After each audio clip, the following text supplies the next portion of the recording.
being able to back it up. Yeah, is there anything that he hasn't done in these series, actually? Playing, scoring, shorthanded, it's pretty impressive. He's been really good at seizing the game at the right times. He's been very opportunistic, but he knows the time, place of the game, like a shorthanded goal or the right time to score a goal. Because a lot of those games were a lot closer. We could have won 6-7 games easily, but he's always sniffing around those crucial moments in a game, and you saw him score, what was it, 4 game-winning goals? Like that. Says it all. Can you help him with his playoff beer?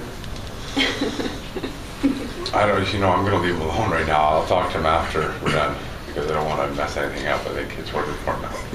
Dustin, what do you make of all that? Has he surprised you at all? Yeah, maybe a bit.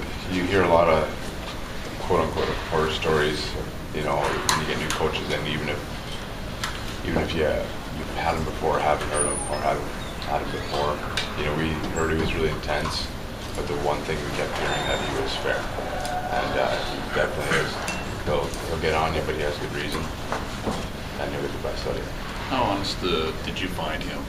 Yeah, you guys had your one-on-one talks or whatever. Yeah, he's great. He's a Westerner.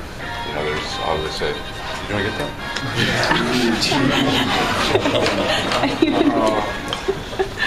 It's a good ringtone. Yeah, he's a down-to-earth guy. He's simple and work hard, listen, and give it your all every time. And if you do that as a player, he won't be mad at you in certain ways where guys who aren't giving him what he wants. So you could appreciate it even if it may not have been something you wanted to hear at that point in time or whatever. I think I've gotten past that point where I don't want to hear things. It's not like you take what he says and you analyze it and put it in place for your own game. Dustin, to close the book on the last round, what do you make of the comments by the Coyotes afterwards and the griping about the officiating and even the comments about Dustin Brown and his type of play?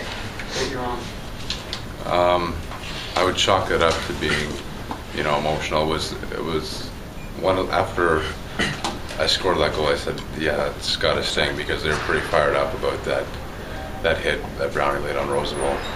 And then the next shift you go down, I think to know that you could have potentially had a 2, 4, or 5 minute power play and have a chance, that excitement of what we're going our players hurt, but we're going to have a chance here to win. And then there's no call, so then you get that let down. And then the next shift we go and score. I think it's a recipe for what you saw. Did it surprise you at all, though, in the handshake line that some of the guys wanted to chirp about it and didn't want to shake hands? I got chirped in line too for my headlock I put on Vermette in game 2. I wanted to rehash that. So Vermette wanted to rehash it? Yeah, a little surprised. What would you say? You just kept going? So I was really surprised. I don't have time to talk right now about this. I've got a flight to catch, so. Send you BBM here, baby. We didn't exchange numbers. Does this run validate Dean's plan with the drafting and the trade? I mean, this is the culmination of what we expect together here. Yeah, I think he's been here for how many years? Six years. Obviously, his fingerprints are all over this. I've never been a GM, but I assume it doesn't always work out how you planned. I'm sure he expected to be here a lot sooner, just like any GM does, than we are now. But we're here now, and I think he's probably the most excited because, like he said before, because he doesn't have any children, we're all like his. So I've never seen probably a GM so excited and so personable inside the locker room and here every day and just wanting everybody to succeed. Did you get a chance to talk to Dean at all after the game in Phoenix? Not immediately after the game, no. I talked to him a bit yesterday and then talked to him when we got off the plane. He's had some long meetings with the guys over the years. What's been your record? Has there been a record of lengthy meetings between you two? I'd say around 2 hours. Yeah. I haven't been up to time, but 2 hours has been the longest, I think.